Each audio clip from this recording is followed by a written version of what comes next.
I'd like to start off, Ben, by asking, how could you just tell us about the circumstances and how you set off on this Nuffield journey? Yeah, thanks, Doug. When I was applying for the scholarship and thinking about having a crack at it, it felt like the sector was under the pump. You know, we had the 1 billion trees policy, the different regional environmental frameworks, alternative proteins were coming to the fore, the relevance of agriculture to the wider society of New Zealand. Freshwater was a central feature of the 2017 general election. And since I've started, you know, it's escalated. You know, the zero carbon bill, central freshwater package, the national policy statement for Indigenous biodiversity. And these are big, complex and confounding issues, you know.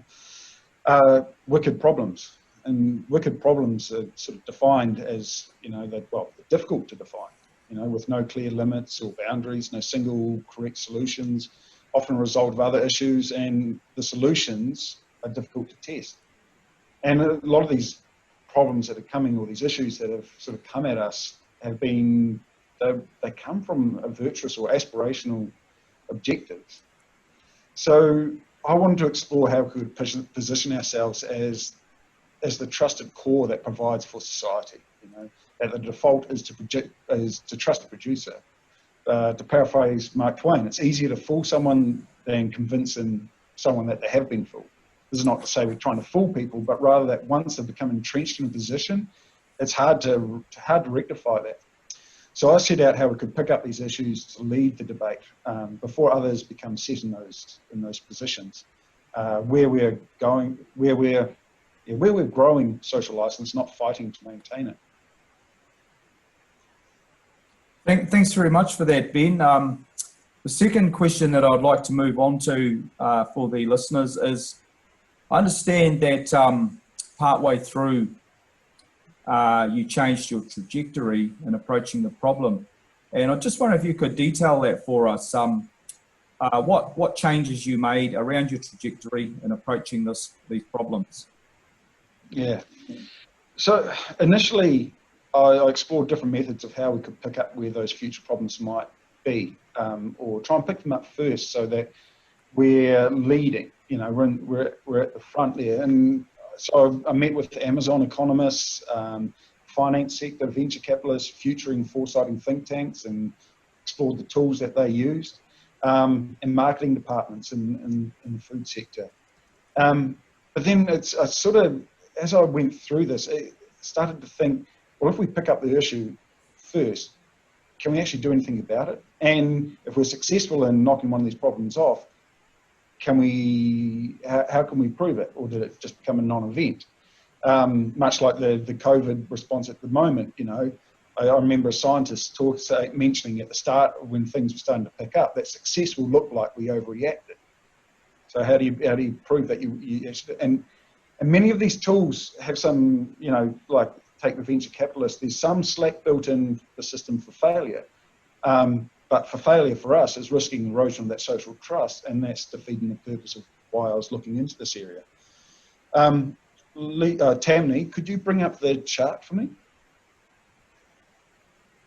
So Penny Clark Hall did her Kellogg's project on social license, and I'd recommend checking that out when it comes up.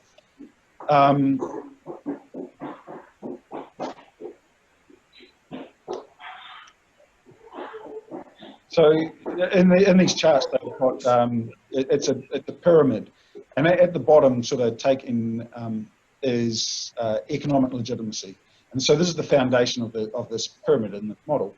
And if you have enough, if your project offers enough economic benefit, then this can develop some social license. But on either side of this, there we go.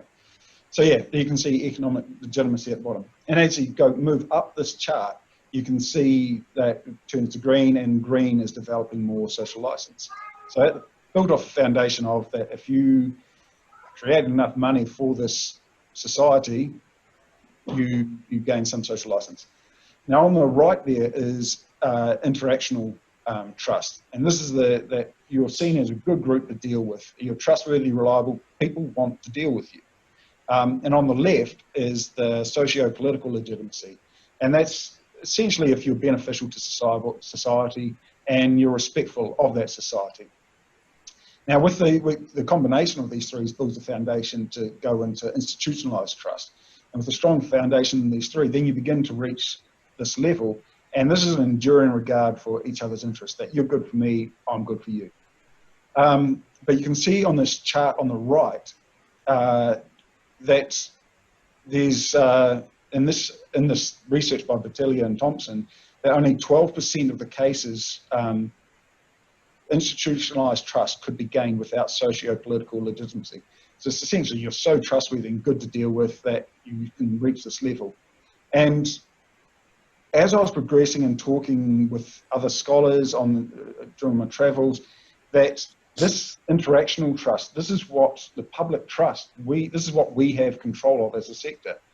But a lot of those problems that I've mentioned earlier are coming out of the socio-political sphere where we have less control.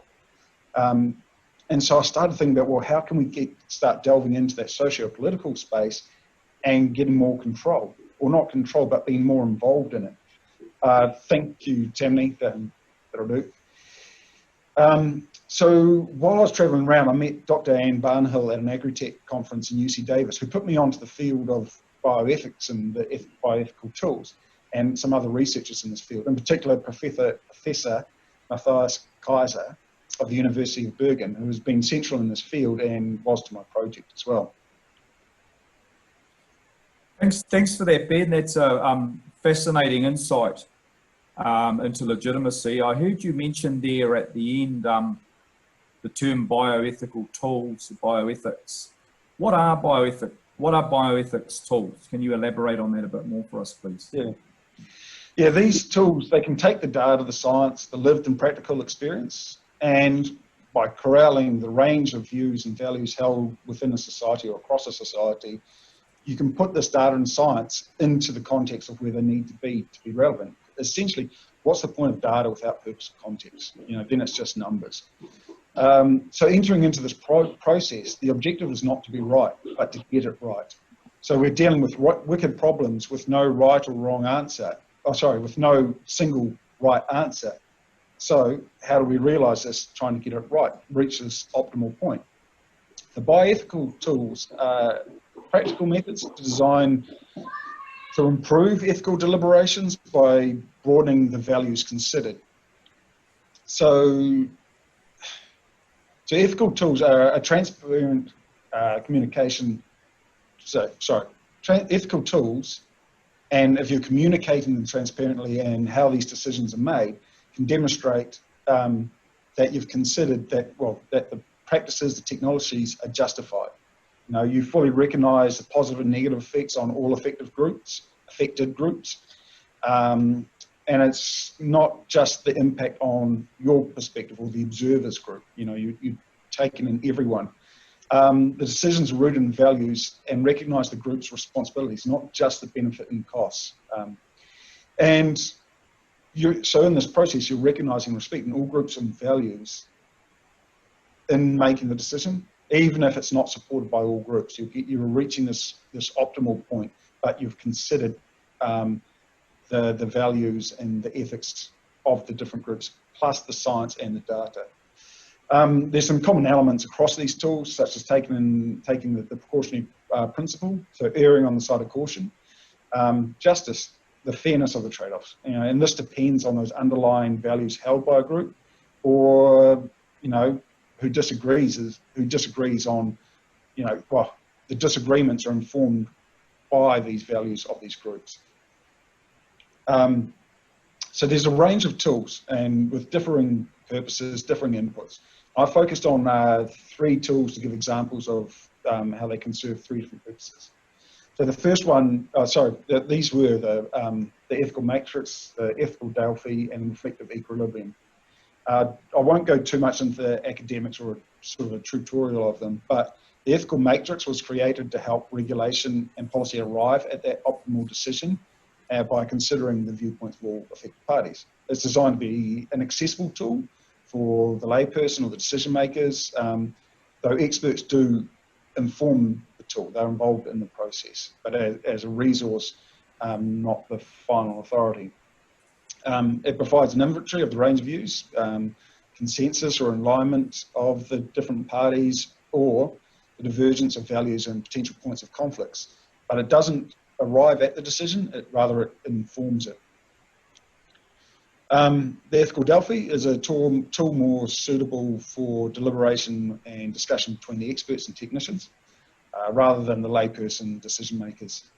It provides a format to rationalise the expertise, to inform decision makers, and it's more directed at facilitating discussion amongst these experts towards a consensus. It's built around an anonymous virtual committee. It removes, this way you can remove the hierarchy, all those personal relationships which might inhibit the deliberation. You know, people can, they haven't made a public statement that they might find it difficult to go back on. And it's an iterative process. So this, it cycles, with each cycle you get more information, more views, more perspective put on it, and this can bend what the consensus is, but eventually it reaches sort of a stable state. And the anonymous element helps with this. And then the last one that I went into was reflective equilibrium, and this is targeted towards the decision makers. Like the Ethical Delphi, it's a back and forth iterative process. It begins with a moral intuition of the observer, and it makes this explicit. And the moral intuition is a starting statement at face value, an intuitive statement. This is then tested against the facts, and so if we use something like the Ethical Delphi, we've got a consensus of the facts on this topic, and so it's tested against that. And it's not just the research and literature, it's the practical or tacit knowledge, you know, and this can be farmer experience or tikanga. And then once that statement's gone through the facts and the research, then it's tested against the moral principles. Does it fit within society? You know, once it's actually put into a context where it's relevant. And this can, again, cycle through, but eventually, through guidance, can reach a steady state and arrive at an optimal decision.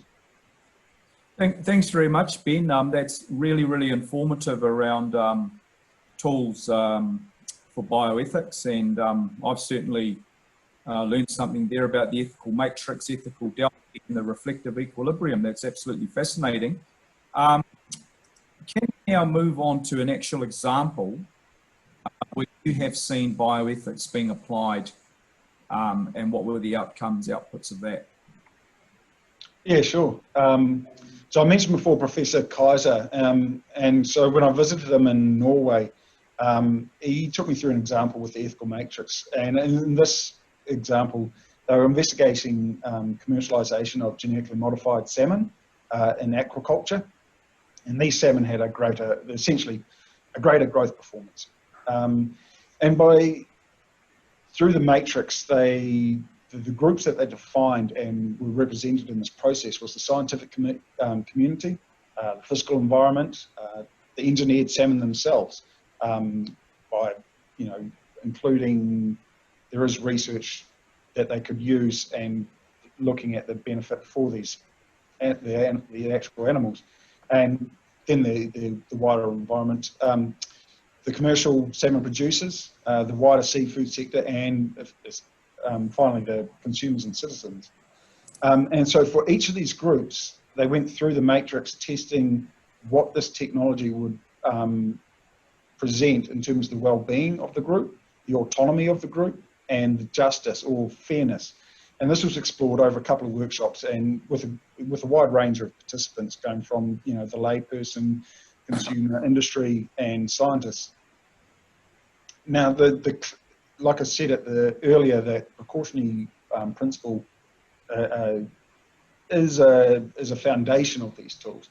So the only clear benefit to commercialisation of this GM salmon was towards research, and that's the scientific community would benefit the most from adopting this technology because they'd be able to advance the research with but going to a larger scale. However, this wasn't the question. They were exploring commercialisation. And then through this process, they identified, well, for commercialisation of salmon, what research needs to be done in the commercial sphere. And the research demand in that commercial sector was other areas like disease control, not genetic modification. So taking it back to exploring commercialisation of a GM salmon, the optimal outcome was not to adopt this technology. Thanks, Ben. That leads nicely into my next question. So turning back now to another kind of broad perspective of bioethics. Overall, what do you see as the benefits and limitations of bioethic tools? Yeah, so one of the things that really stood out to me early on when I started exploring this is that you could have these constructive conversations across the different stakeholders, because you're going out and understanding why, not just what views and perspectives they have, but understanding the values underneath these, why they hold these positions, the why, and this starts identifying where these issues are actually arising from. So I started out trying to pick up the issue first. How can we be first to the punch? But now we're actually understanding where it's coming from. And that has a wider context to not just that specific reaction to a technology, we could explore things like animal welfare, and understand what views and concerns people have, and understanding those values underneath why. So we get told we should tell the farmer story, but it needs to be tailored to the audience. There's no point of telling the story if it doesn't resonate. Something might matter greatly to us, but if we can understand why they care about an issue, we can start telling that story about how this action, this technology, this regulation matters to them. We know what impact it'll have for us from our own perspective, our own values, but we can start telling those stories in a more tailored manner. Also, in a sort of preemptive way, we can do a stock take of ourselves. By considering the range of views, we can start looking at how and what we produce, and does that fit with other aspects of society, we can see the purpose of how we farm, how we can identify that there's a need to communicate with this consumers or community. And in New Zealand, that's a fairly distinct thing that in the red meat sector, 95% of our product is being sent overseas. So our consumers there, our communities here. That's using them in a proactive manner so we can drive change, whether in ourselves or leading that discussion with consumers and community before the antagonism rises. Hamish Maher talked last week about the issues around glyphosate, and or I suppose other technologies like I mentioned before, the genetic modified organisms, that we can actually start doing these stock takes of where these issues are, or whether the worthwhileness of getting involved in these discussions.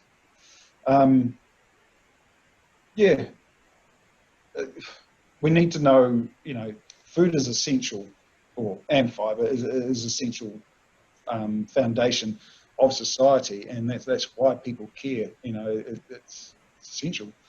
But with these tools, there's no silver bullet. They serve different. I went through 3 examples. There's more versions of these, but the different tools serve different purposes and have their limitations. Like I mentioned, the ethical matrix doesn't arrive at a decision, but it informs the decision. And importantly, they're only as good as the information that is put into them.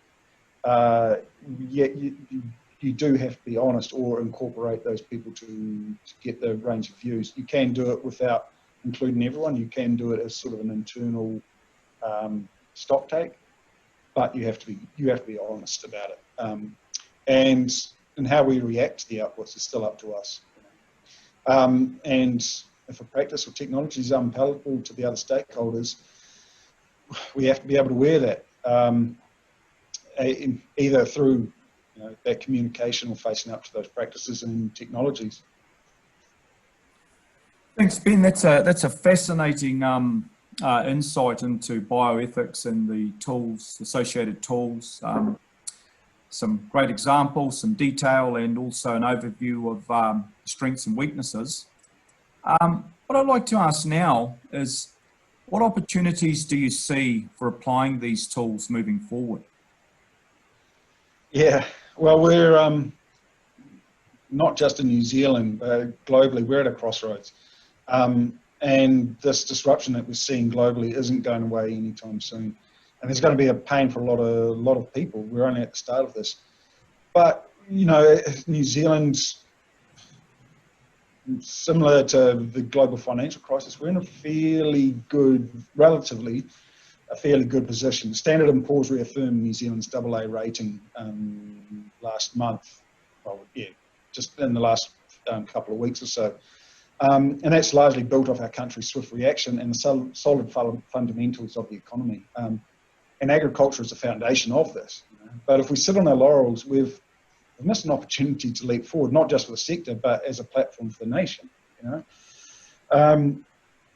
And New Zealand, more than any other country, you know, agriculture plays a central role to our economy. So this is an opportunity to raise the sector's position in New Zealand society, but also for New Zealand. You know, we're not doing this on our own, despite the rest of the country. So here we have some tools that can help ensure that what we're doing, you know, if we're going to advance our position as a country or our sector within our country, we can incorporate the values of the wider society to make sure that we are singing off the same song sheet, and that what we're doing is good for us and what we're doing is good for everyone else as well. We don't live in a vacuum.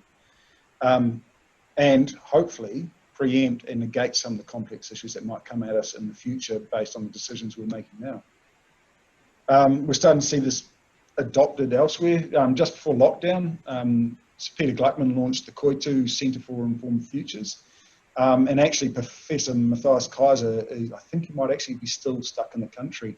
He came over to help launch Koitu with him.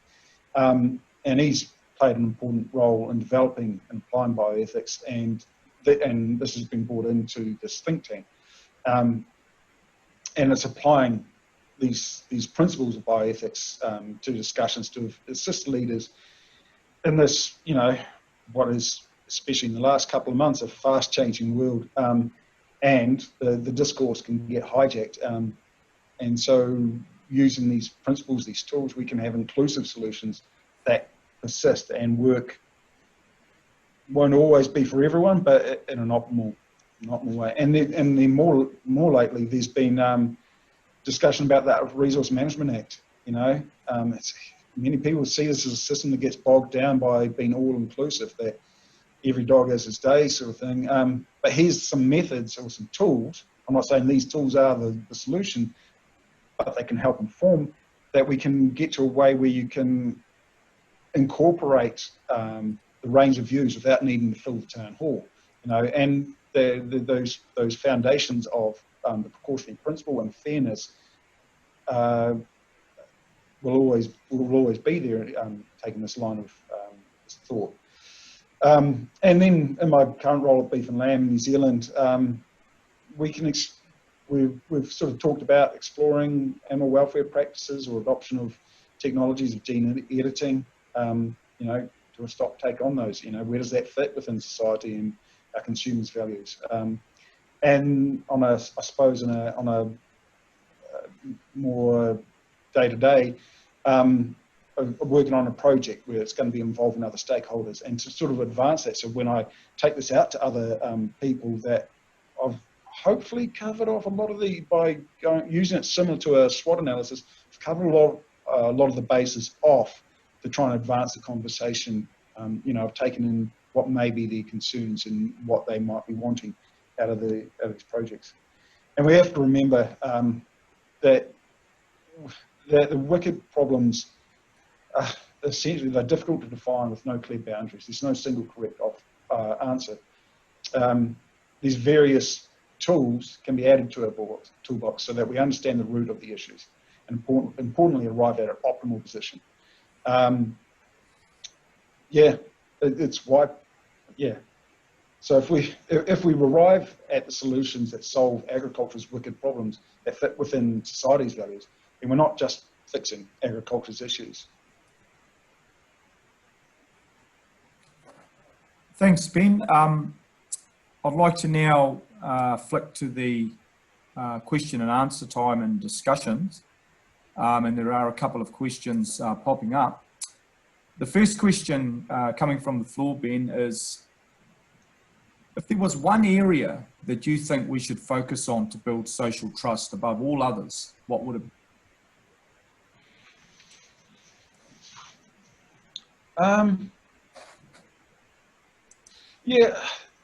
I think, well, I mentioned earlier about the telling the farmer story, and I suppose the reason we're wanting to do that is that we want to build that trust. And I suppose it's not one area, but it's to shorten that connection between the farmer and the community consumer. And this is no new idea, but understanding why, where those gaps are, why there might be that lack of trust. So it's not a certain specific area, but more, I suppose, improving what we're doing.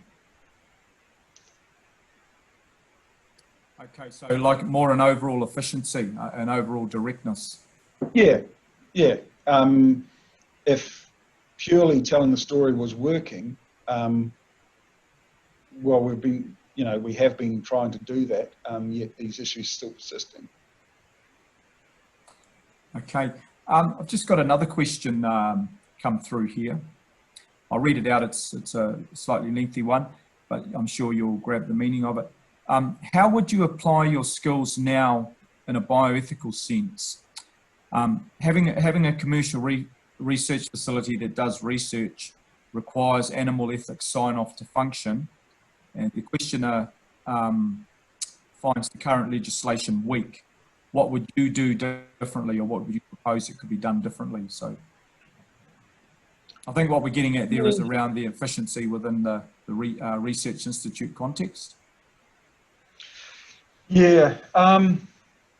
So my master's and my PhD both included animal behaviour, and for some stuff I had to go through the process. It's a little while ago now, so not completely fresh on it. But say taking the reflective equilibrium, it takes that statement, so it doesn't need to be the final statement. You start off with, this is what our position is on animal welfare. It's tested against the research, so this could be the commercial research facility, or they've got their case based on the research that they've done. But then this is brought back to the moral principles, and those moral principles, now this might be the less tangible element of it, but as a starting place in New Zealand, we've got the 5 freedoms of animal behaviour. Can't recall all of them off the top of my head, but it's, you're caring for them, they've got food, water, shelter, and they're able to exhibit normal behaviours. So if the research, going through this process, if the research isn't stacking up against those 5 principles, or those 5 principles are inadequate, this can be informed going through this reiterative process. So that's one example how you could use it to either inform what those principles are, those 5 freedoms, or the statements that are coming out. But because none of those 3 stages are set in stone, there is room for them to evolve and to become more appropriate, and as I've mentioned a few times, arrive at that optimal position. Thanks, Ben.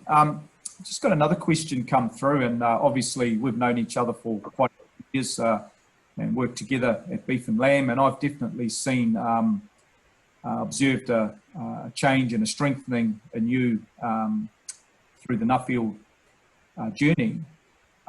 Could you elaborate for the listeners, what impact has the Nuffield journey had for you at a personal level, personal development level?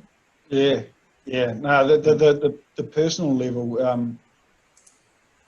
Yeah, it's actually been quite massive. I sort of think back that in the years leading up to it, I'd been flat out with, PhD straight into job, and it just, everything was going quite.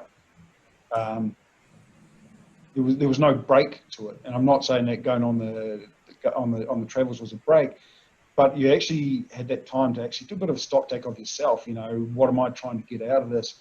Why am I doing this? And that's that ability to actually reflect on it, and this is probably the thing I enjoyed the most about this scholarship is the people.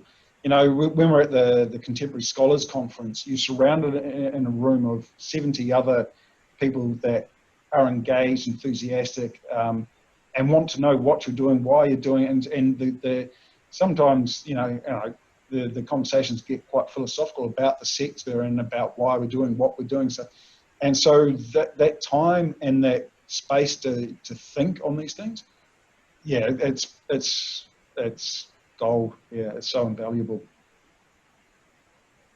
Thanks, Ben. At this point, there's no further questions coming through from the floor. So I'd just like to thank you very, very much for a very informative, very interesting presentation on behalf of the listeners. And I will pass that now back to Chris Parsons. Back to you, Chris.